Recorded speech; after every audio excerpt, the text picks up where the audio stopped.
maayong adlaw. Welcome sa atong new series. Tawagon nato ni siya og water billing web app. So bali ang atong gamiton ani nga language is PHP, Laravel, then ang atong front end ani is Livewire.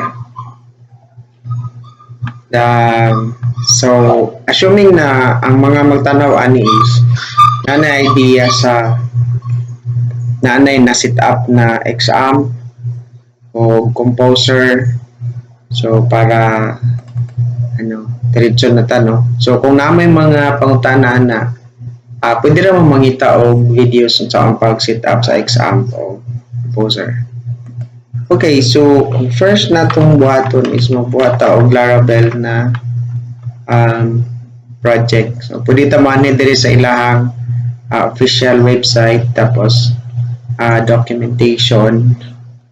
So batasanon gid nato no nga magbasa tag documentation kay mas diri ang ilahang standard. So ang pag-create og project is kini siya, no, kani nga command. So madto lang ta sa sa atong command prompt, tapos para dali butang nato sa desktop, tapos i-paste nato ning command, tapos ato lang butang diri ang atong pangalan, billing ang pangalan sa atong project. Okay, so medyo dugay-dugay man ni siya, i-post lang nako ning video. Okay, so natapos na siya. Pag ang atong gi-point is, since desktop atong gi-point, so mubutang na siya diri og folder nga billing kung unsa tong pangalan sa atong project. So ang buhaton na to is sudlo na to ang folder, so ang command cd billing. Okay, so nana ka sa sulod sa billing. So ang next nantong buhaton na is i-require na to ang UI. So wala man gud ni siya sa 10. So na ako'y kodigo diri. So ato siyang sulod na. Tapos require.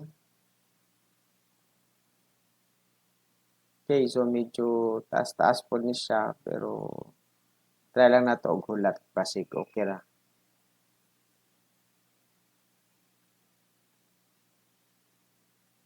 Okay naman siya, pas-pas naman. Okay. So ang next na to is i-install na to si kining iyang auth na, no. So sundon na nato ni siya. Ang command niya is PHP Artisan UI bootstrap auth.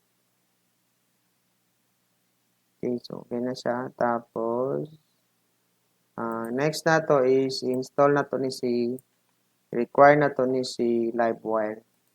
So tungod kay Livewire man ang atong gamiton nga UI sa atong nga project, so mo ni ato i-install na to.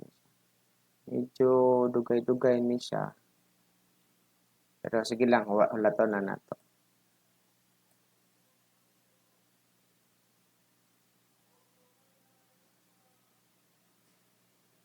Okay na siya. So ang sunod natong buhaton na pod is okay, so i-try na to og sulod ang project, no, padagan ang project. Okay. So mosulod sila sa localhost na 8,000. So okay, so ang sunod di ay ayan ninyo kalimti og padagan siya nga command. npm run dev na siya, then sunod enter lang, then sunod npm run build. Okay, so padagan lang na siya. Then paguman php artisan serve, padagan na to atong server. Successful ba ang atong pag setup? So localhost 8,000. Okay, so pag magawas ni siya, ibig sabihin naka-install na complete install na nato ang Laravel. Ano na po siya lagi setup. Okay, so mo na siya, no. So, daga na siya. Then, na siya i-login o register. Pero okay lang na kay di man nato na siya gamiton iyang built-in. Magbuhatag sarili nato na login. Okay, so ang sword na to nga buhaton is atong imo defining iyang landing tapos mag-apply ta og template. Okay, so kita-kita ta sa sunod nga video.